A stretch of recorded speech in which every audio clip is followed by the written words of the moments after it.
Hey, everybody, I'm Matt. This is the 10-Minute Bible Hour podcast, and we're talking about Simon of Cyrene in Matthew 27:32, where it says, as they were going out, they met a man from Cyrene named Simon, and they forced him to carry the cross.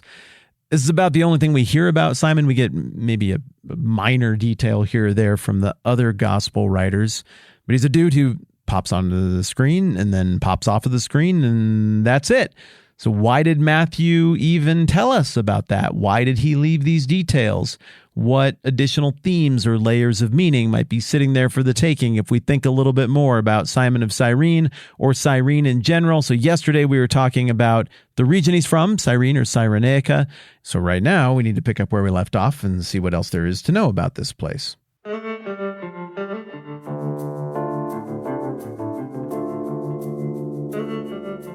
The Cyrenaica is another one of these Roman provinces. It just doesn't really come up a ton in the Bible. But Simon the Cyrene is not the only time we hear this name. In Acts chapter 2, Luke, who probably traveled to Cyrene at some point, goes out of his way to point out that some of the people who were there at the day of Pentecost, when everybody becomes Christians, that they were from Cyrene. There's also a reference, I could not tell you for sure if it's at the Jerusalem Council or maybe a little bit before that, but somewhere in the middle of the book of Acts, there's a list of prominent leaders in the early church, and one of them is a guy from Cyrene. I think his name was Lucius. I could have looked these things up. That would have been responsible, but yeah, you have Bibles in the internet. You can go and figure that out and see if I got it right or correct me if you need to.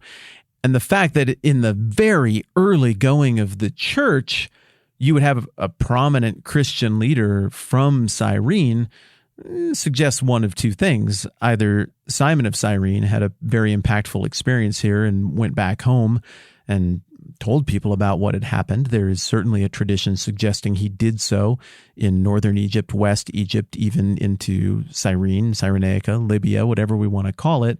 Or that those merchants, those people who were just there in the marketplace on the day of Pentecost, that they went back to Cyrene as well and told people about what had happened there. Also, the time between the crucifixion, which was around Passover, and Pentecost, it's 50 days.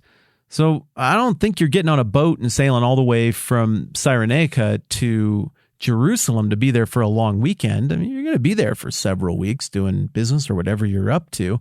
So it's entirely possible that when Acts chapter 2 says there were people from Cyrene there, they were just talking about Simon of Cyrene, who I think his two sons are named elsewhere in another one of the Gospels. So it's possible, even likely, that Simon of Cyrene was both there for the crucifixion as well as the birthday of the church, the day of Pentecost, the arrival of the Holy Spirit, in which case, surely he went back after seeing those two events and was like, okay, there's something going on over here. This is a big deal. And he would have had a concept of that because, remember, the whole idea of the Jewish Messiah was something that had shaped the history of Cyrene. An upstart Messianic claimant had altered the relationship between Cyrenaica and Rome. And around the time of the Bar Kokhba revolt in the 120s, 130s, 140s, I don't remember exactly when this happened, there was another Messianic revolt in Cyrene under the leadership of a guy named Lucius. And the result was another Jewish persecution in Cyrene that was similar, though not as widespread as the persecution that would come on the heels of the Jewish revolts of the 2nd century. So you got Messianic stuff going on about a century before Jesus in Cyrenaica. Then you've got people coming back with reports about the Messiah that are specifically in response to Jesus himself. And then on top of that, 100 years after the time of Jesus, maybe just a little bit less, you've got another Messianic thing going on. So what that tells me is that even as someone who is by no means an expert on this particular little region, I can still say with confidence that the Jewish presence there was one that was of such a theological persuasion that they still thought the Messiah was a thing. They were still interested in that. And we can also deduce from this that the Messiah watchers in Cyrene had something in common with the religious leadership in Jerusalem, and that they imagined that if there was to be a Messiah, the Messiah would deal with the great evil that was the Roman occupation. But that's weird, isn't it? Because the Roman occupation of Cyrene was totally different than the Roman occupation of Judea. In Cyrene, it was a gift. It was just bequeathed from the descendants of a Greek general way back in the day. I mean, Macedonian, but effectively Greek.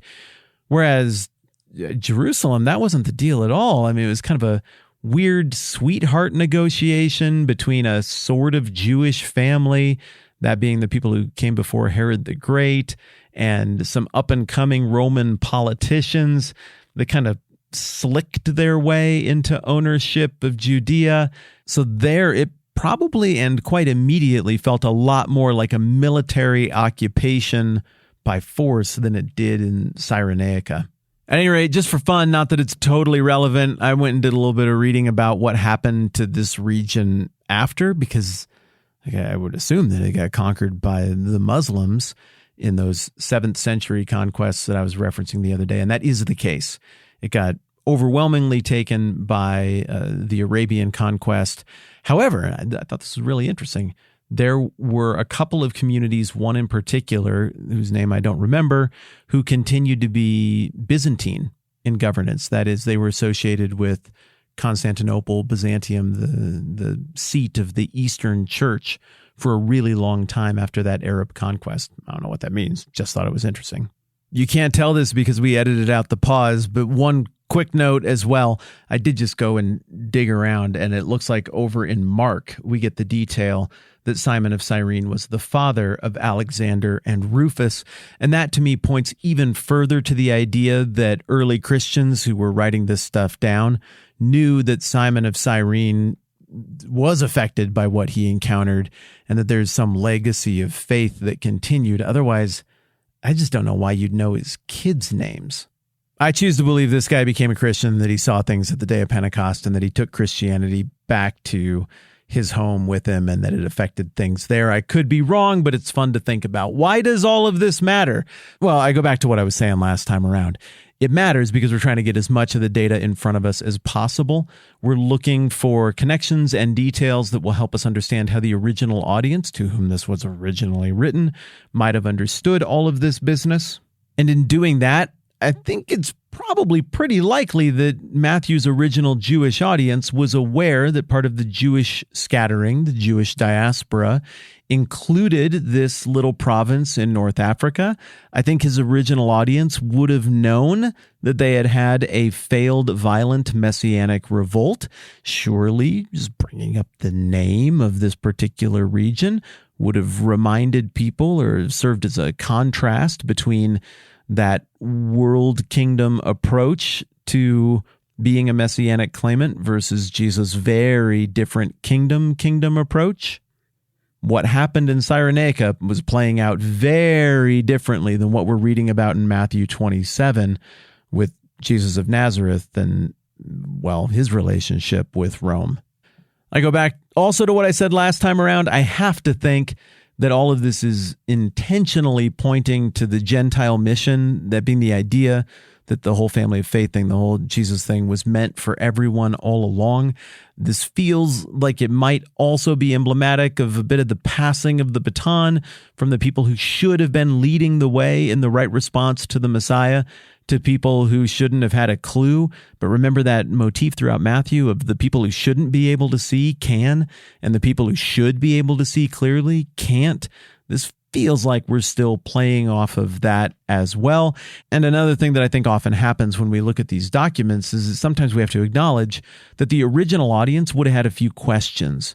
Like, well, what about this guy? I heard about this guy. He's factored really prominently in Christianity. The North African guy, remember him? Where does he come from? Where does he fit in? And maybe a little bit in that Paul Harvey, now you know the rest of the story kind of thing. Maybe this is just a charming little anecdote and payoff, because even though Simon doesn't come up in the rest of the New Testament after the Gospels, maybe he was a beloved figure and people really knew him, and maybe some persecution that came along erased some of the memory of Simon's contributions to the early church and the growth of the faith. But maybe Matthew knew that, hey, my audience will know who this guy is, and I think they'd really appreciate having the question answered of how did he become involved? How did he come to fit in with this whole thing? Whoa, that's how he fits in. He's the guy who carried the cross. Wow, it's crazy. What a connection. Maybe that's part of what goes into Matthew's decision to include this detail as well. Whatever the case, hopefully exercises like this just help us to see the text in more dimensions and help us to keep our antenna out for more connections. And if nothing else, well, it's just fun. Thank you yet again for indulging another historical rabbit trail. We are on our way to Golgotha next time around. I'm Matt. This is the 10-Minute Bible Hour Podcast. Let's do this again soon.